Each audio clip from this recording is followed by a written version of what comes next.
Okay, 5 ways to help you cope with tinnitus, part one.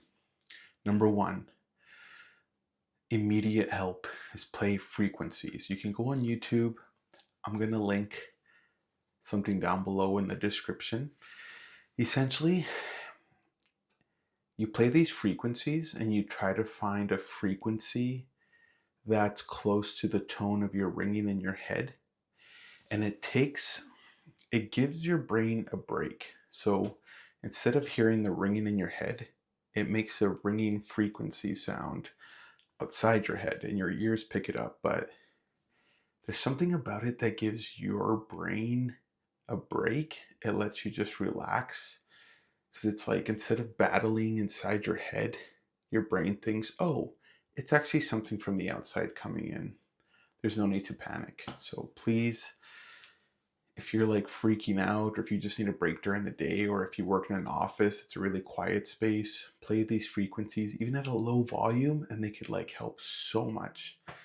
Also at nighttime, really hard to fall asleep, just play some white noise machine. Just play some white noise using a white noise machine. I still do till this day. I actually started because of tinnitus. Now I just use it every single night and I actually kind of like it. So, and if I travel somewhere, I also take it with me. So, and when the days were really tough at first to help cope with it, I would just play it during the day until I let myself just get more used to it. Number two, just go to a doctor, to a audiologist, and just try to see if there's something that could be wrong that's causing it. And I think just like the fact that you're seeking help keeps you in a positive state so that you feel like you're on a path to heal. It just helps you stay motivated to be like, it's okay, I can cope with this because I'm going to figure out what it could be, or at least how to manage it if I find out what it could be. For me, it was hearing loss because I went to an audiologist and she basically said I had hearing loss in certain octaves and ranges, and that's what caused mine. So it's from years of before construction when I was younger, and then playing drums for years and years in really loud headphones as well. Number three, stay busy. Just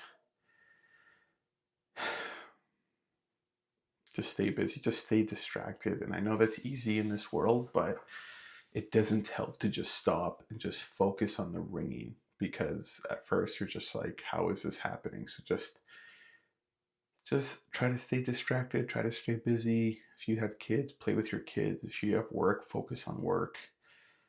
Um, at some point, you're going to have to face it. And sometimes it's good to just face it head on and be like, okay, I can get used to this. And you just sit in silence and you listen to it and you try to habituate.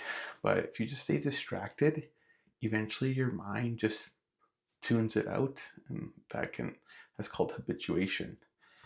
Essentially, you're just like, you just get back to being normal and your brain just pushes it in the background and you just don't hear it for most of the day, which is what happened to me. So I feel like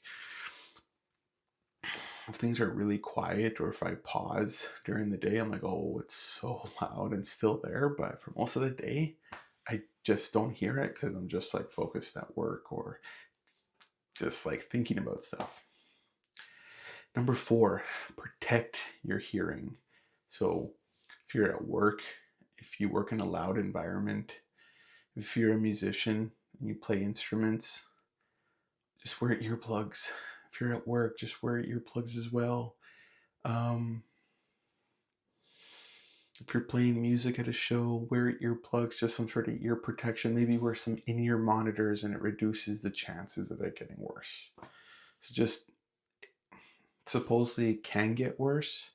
So just make sure, like, try to prevent it from getting worse by just, if you're having it because of hearing loss, just try to lower those chances of it getting worse.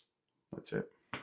Number five, stay off the internet and all the horror stories of how bad it could be and how someone has suffered. I think it doesn't do you any good. And something that would be very helpful is just trying to focus on positive stories about it. So hearing people how they overcame it, hearing people how they got used to it, hearing people how it just went away spontaneously. focus on those so you have that hope. Reading all these negative stories will do nothing but just stress you out and put you in that flight or fight. And you just need to radically accept what's going on and come to terms with it. It's happening right now. But there's no need to seek it out on the internet and find these stories. As soon as you start reading something like that, just stop, turn it off, or else just stop reading and just go over to the next story, which is someone telling a positive story about tinnitus. So there you go. 5 ways to help cope with tinnitus. I'll be updating another video with 5 more ways that can help you cope. But for now, here you go. Okay, sweet. Have a good night.